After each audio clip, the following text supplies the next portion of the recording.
We bought those lots about probably 2 years ago now. We go down the street and it's like the projects. It's not a very friendly looking area. Sometimes they just feel like, it's never gonna go your way, but you just have to keep pushing and, keep inching forward. And, eventually some of these crazier deals, they ultimately are the ones that end up being the best deals.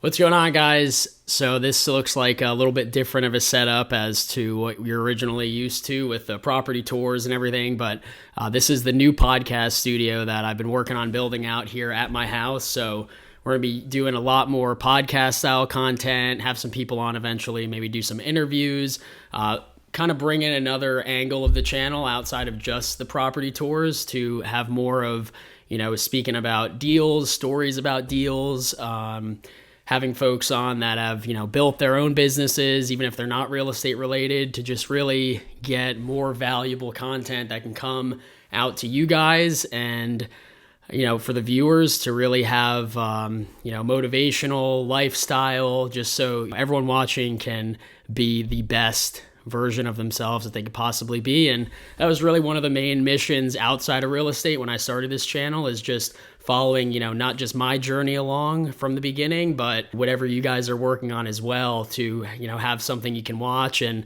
I always like and, find comfort in, watching other successful people's stories who maybe are, years ahead of where I'm at, but to see what they've gone through, hear the stories. It's great to find motivation and inspiration in other people's stories as well. So with that being said, today, this podcast is going to be about the craziest real estate deal that I've ever done. I've been doing real estate now for about 5 years. Started out as a real estate agent, which I still do. But the second half of our business, which has really become most of the business we do, as you could tell from the property tours, is buying houses, renovating them, flipping them, and we've gotten into some ground up construction, and that's one of our goals for this year, is to really start breaking into doing some ground up construction and looking at, larger parcels of land to split up, do development, small developments on. And this deal that I'm going to talk about, for anyone who's been following the channel, we have two, and I've shared it in a couple other videos, but we have down in Flagler Beach here in Palm Coast, Flagler County, we have two oceanfront lots. They're beautiful. They're right on the ocean, right on South A1A.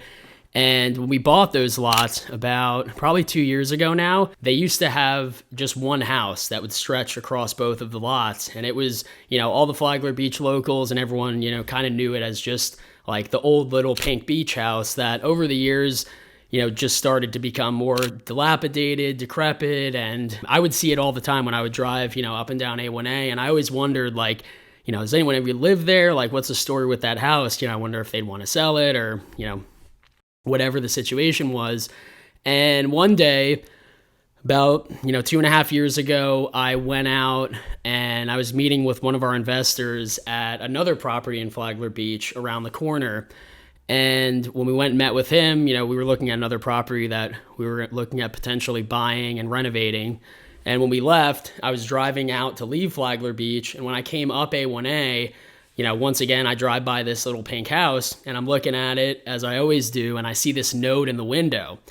And, that's one of the things, a lot of the houses we buy are houses that are in foreclosure. And one of the telltale signs is, when a house gets winterized, which is pretty much, the bank, if they determine no one's at the house anymore, that it's been abandoned, they'll come out, they'll change the locks, they'll winterize the property. And pretty much what the point of that is so it's to preserve the property, as the house waits and goes through foreclosure and eventually, will get auctioned off at a public sale.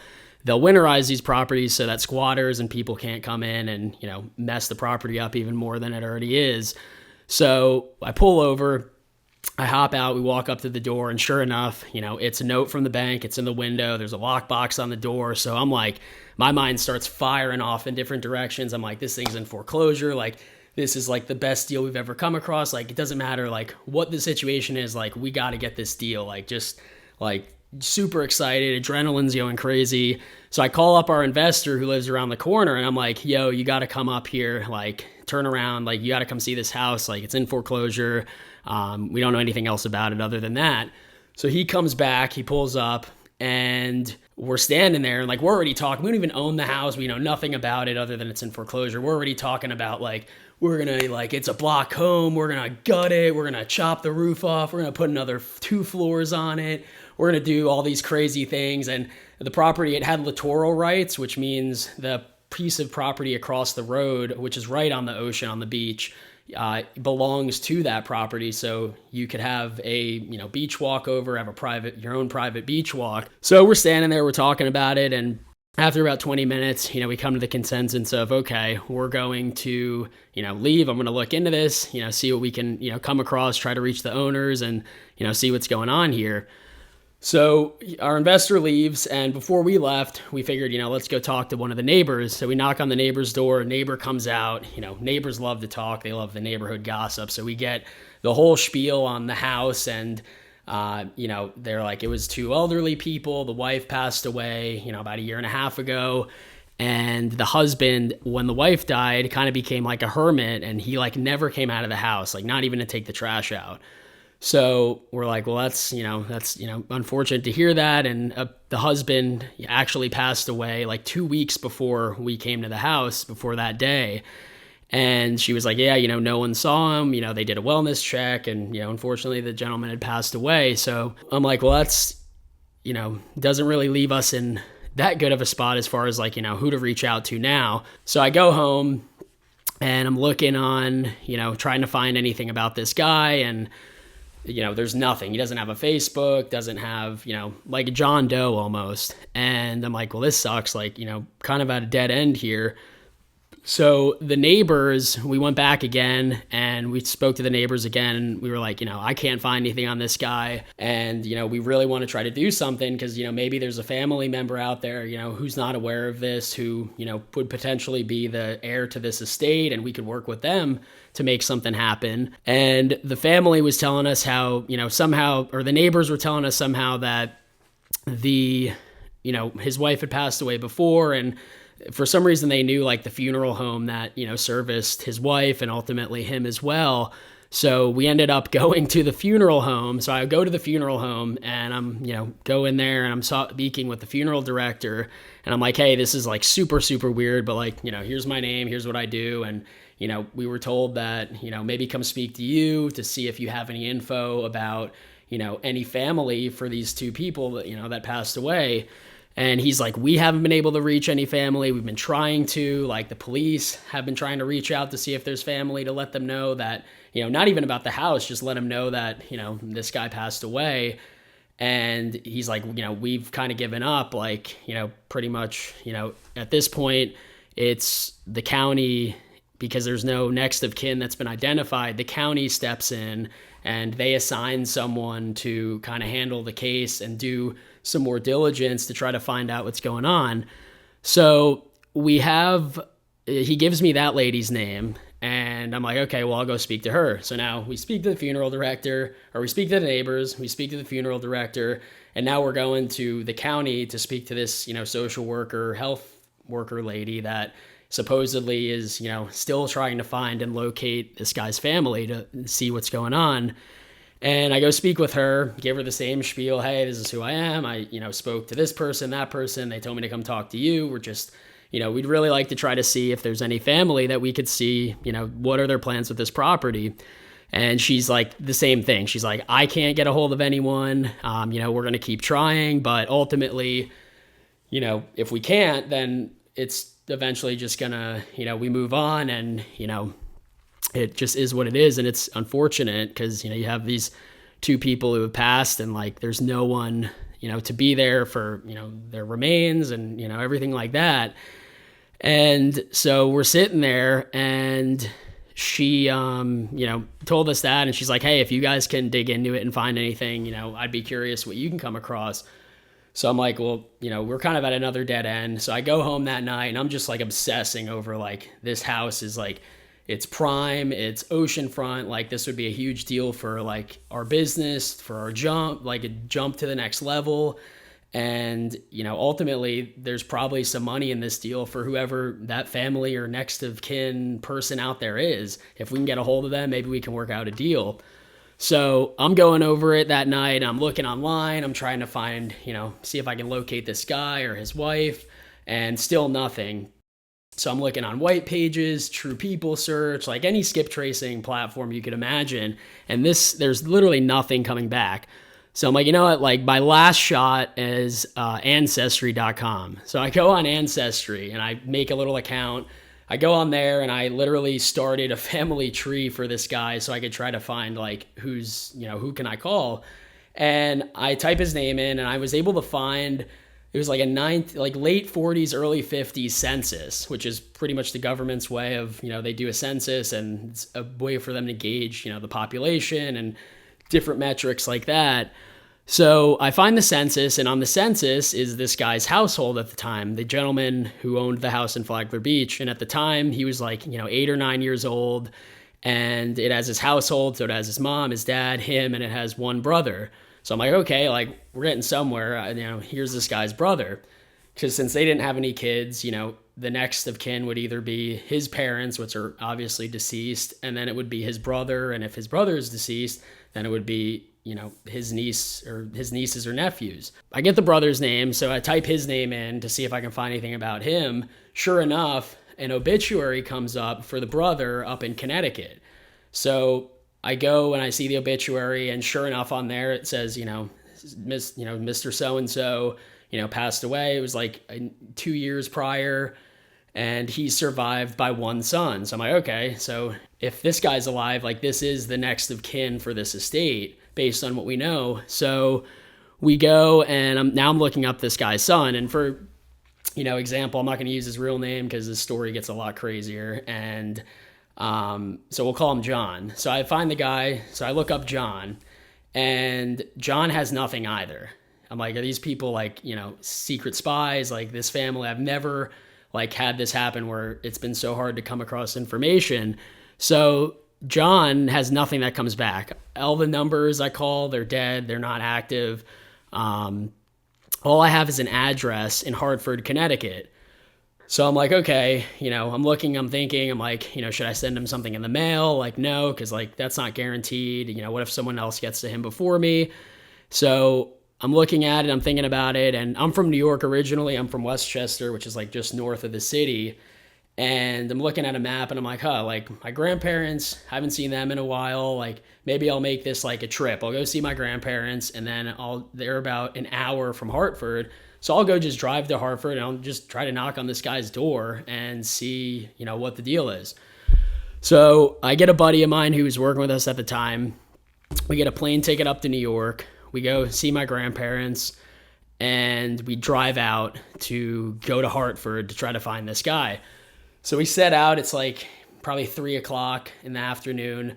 I think it was November at the time. So like up there, it's already starting to get dark out. So we get to Hartford, and no offense to anyone who lives in Hartford, but I probably would never go back. Maybe that was just a bad area of Hartford, but I thought I was going to leave with a toe tag. So we go down the street, and it's like the projects. It's not a very friendly looking area. And I'm like, geez, like, who is this guy? Like, is this guy gonna is he like a nut job? Like, is he gonna like try to kill me? So we pull up to this house. It's like a 2-story, like kind of duplex, which is like more popular up north. We walk up to the front door, and we're like, here's the moment of truth. So we knock on the door, and this guy answers the door. And, to put it simply, I knew right away it wasn't the guy I was looking for. And I'm like, hey, I'm trying to reach John. And he's like, no, John lives here. And I'm like, okay, note taken. Like, sorry for interrupting you. And I'm like, dude, we got to get out of here. So we get back to the car. We're driving back, and we're like, man, like, this sucks. Like, we flew here, and this, like, we're at the end of the line. I don't have any other numbers. That was the only address. So that night, I'm looking again, and I'm looking on, like, White Pages and all these different websites. And one of the websites had emails for this guy. So I'm like, okay, like one last shot. Nowadays, I mean, I think I have like 4 different emails. I only use one of them because sometimes, people just make emails nowadays to like sign up for free trials. So I'm like, chances of this guy answering this email is probably next to nothing. So, but I emailed this guy, he had a Gmail, and I was like, Gmail is probably the best shot because that's what a lot of people use nowadays. So I send this guy an email just spilling the beans on the whole situation, not holding anything back. I'm like, hey, super out of the blue, this is who I am. I'm reaching out about, your uncle and aunt's property in Flagler Beach, and here's what the situation of the property is. Here's what I think we could do. And I send the email out, and I'm like, he's probably not going to get back to me. So the next day, we're out and we're driving, and I'm on my phone and I'm looking at my email, and I get an email from this guy. He's from Connecticut. It was like ctjohn something at Gmail. So I'm like, no freaking way. This guy emailed me back. So I look at his email, and I still have all the emails on my phone, because it's like just reading the thread is just, it's nuts that we were able to make this happen. And the guy emails me back. He's like, hey, I'm John, and I'm just curious how, you reached out to me. I didn't even know, my aunt and uncle, we were kind of estranged. He didn't even know that they died. He's like, I know that they had that place in Flagler Beach, but like, I never was even there, and, haven't seen them or spoken to them in years. And I'm like, wow. So I'm like, well, hey, here's what I think we could do. House is in rough shape. And I was like, we can put something together where, if you're willing to work with us, because we had to go through probate and everything because there was no will. So I was like, if you're willing, to work with us through the probate, we will, help manage the whole process. And, if we agree on a price, then when the probate's done, we'll close on the house. Here's roughly what we know is owed on it, and here's what we're willing to pay. So it was about, 50 to 60,000 that this guy was going to get, which is, if you don't know about it, it's like found money. So I go, I'm in Connecticut at the moment. I saw that your last address was in Hartford. Do you want to meet up? Like, cause I'm thinking maybe he just moved somewhere else to Connecticut. So this is where the story starts to get crazy. So the guy emails me back, and he goes, I left Connecticut for a new life, and I'm currently living in Dallas, Texas, homeless, in my car at the McDonald's by the Dallas-Fort Worth International Airport. And I'm like, no way. He's like, I'd love to do this with you guys if you guys can do what you said you can do. But like, this is my situation. I'm homeless and I don't have any money. So like, this is what it is. So I'm like, okay, I'm going to get a contract. I'm going to reroute my flight back to Florida because like time's of the essence, like strike while the iron's hot. So me and my friend, we get a red eye from JFK. We cancel our flight to Florida. We get a red eye from JFK to Dallas. So we leave JFK at like 5:30 in the morning. We get to Dallas. We're exhausted. And we're coming to meet this guy who might not even be real. And he's homeless on top of it, living in his car at this random McDonald's that he sent me that's like 15 minutes from the airport. So we land in Dallas.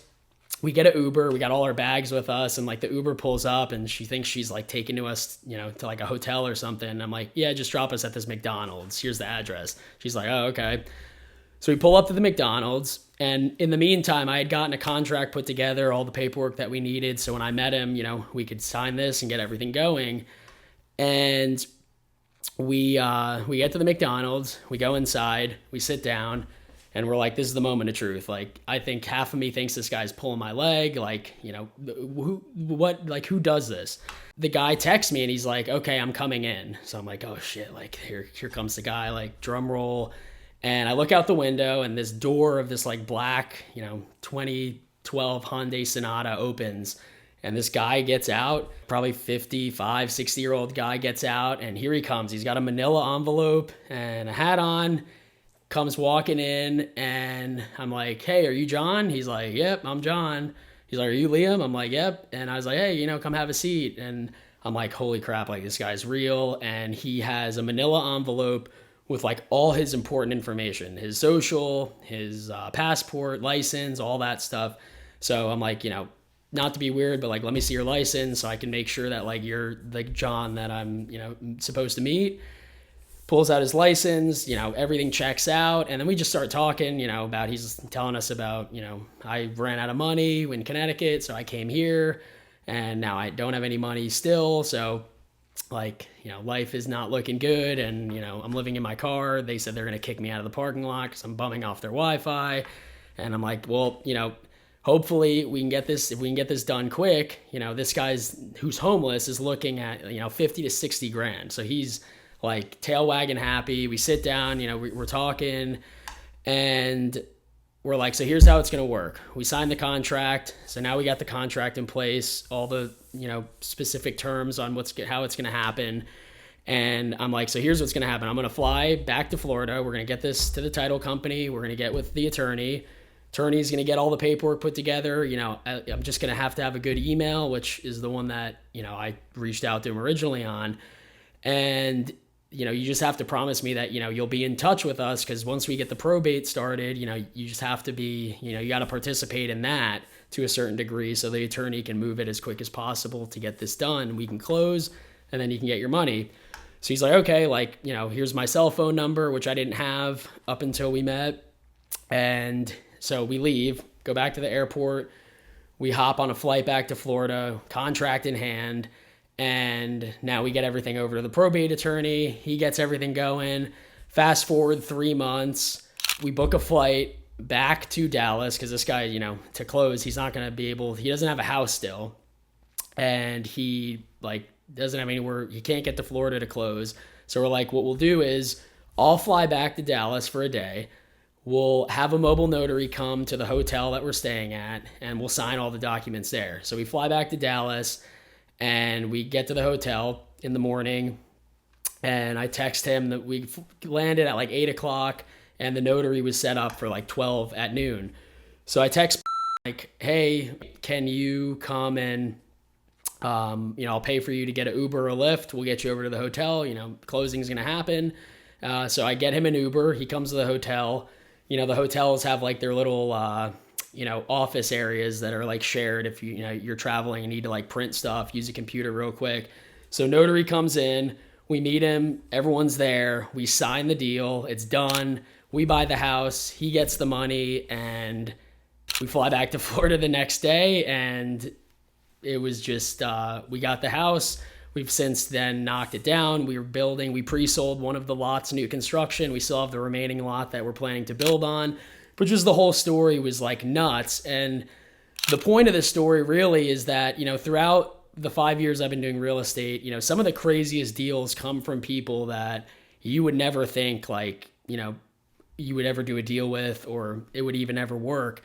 And this is just an example of exactly that, of when you're in a deal, you're working a deal, and it's sometimes they just feel it's never going to go your way, but you just have to keep pushing and, keep inching forward. And, eventually some of these crazier deals, they ultimately are the ones that end up being the best deals, and they take a lot of work, but, that's why, we were able to secure this property, because I don't know anyone else who would have done all those things that I had to do, fly to multiple places, and just fly by the seat of my pants, hoping to God that this guy was real and that we could do this deal.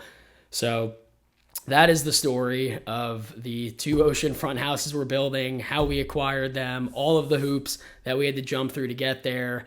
And it was just crazy. So I wanted to tell that story as the first podcast, because I figured, I've told it to a couple people before, and they're like, dude, this story is nuts. You got to put this on a video or something, because other people need to hear this. So I hope you guys enjoyed this. This is the first podcast we're doing. We're going to be doing a bunch more on top of the property tours. My goal eventually is to get, some other chairs, maybe change the setup back and forth from, sometimes it'll just be me talking with the mic like today. Other times we'll have a guest on, and we'll talk about, whatever the topic at the time is, whether it's, someone who's talking about the business they started or the journey they've been on, but just getting quality content, motivational, inspirational, out to you guys. And I hope you guys enjoyed the format of this video. If you guys have ideas on, types of guests we should have on, other stories you'd want to hear, questions you'd want to ask, let me know. Drop them in the comments. Like this video, subscribe to the channel, and I will talk to you guys on the next one.